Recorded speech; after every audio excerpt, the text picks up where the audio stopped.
Melville at the beginning of Moby Dick. There's a long discourse on whiteness that is really interesting. He was very conscious of race in America, and in other works like Benito Sereno and others, works like that, wrote about it. And there's a very powerful, even Edgar Allan Poe, who wasn't, socially much of a commentator, wrote a piece called, a short novel called Arthur Gordon Pym, P-Y-M.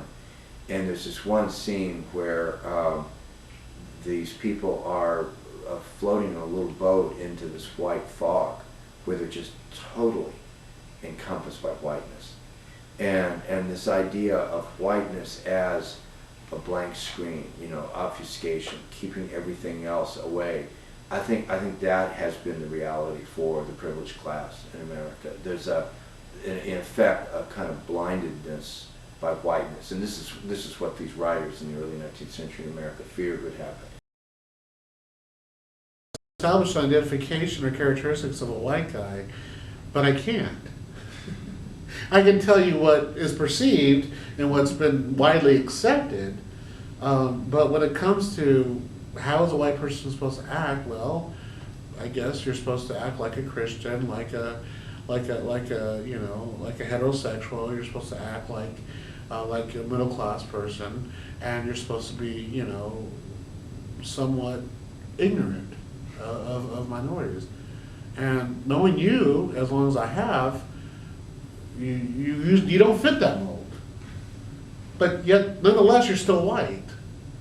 Maintaining boundaries, I think. And I don't, here's an answer to a couple questions back.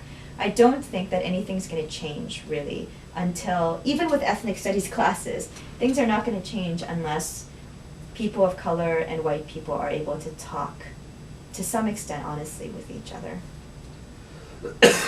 Sorry.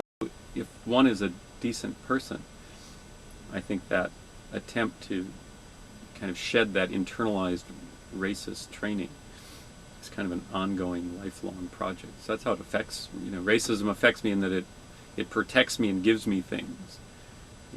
I have power and privilege because of it, to varying degrees depending on other factors in life.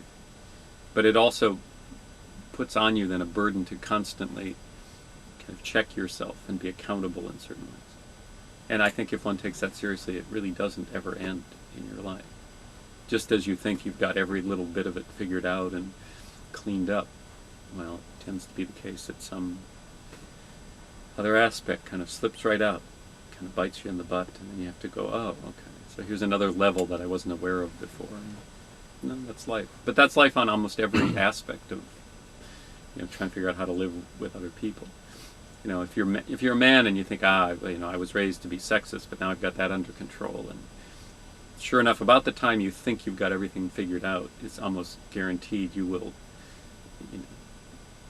just major fuck up, and you'll be slapped around a bit and have to figure it out. But that's true about a lot of things. It's just true just as a person. We make mistakes. We're flawed. We're a fallen species. I want to get theological. It's about sin. It's about the fact that we do crappy things. People do bad things to each other. Okay. Part of being human is trying to always identify that and change it and constrain the worst aspects of our own flaws. Race is just one of the ways you do it.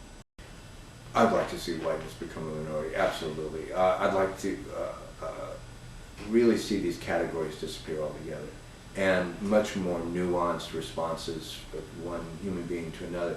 Now, I think it's a part of being human that we think in terms of generalizations and umbrella concepts that things get put under. I don't think that ever goes away, but we're capable of complicating and enriching that picture enormously when we're challenged to do that. I think to get honest dialogue going, you have to, as hokey as it sounds, become part of that group.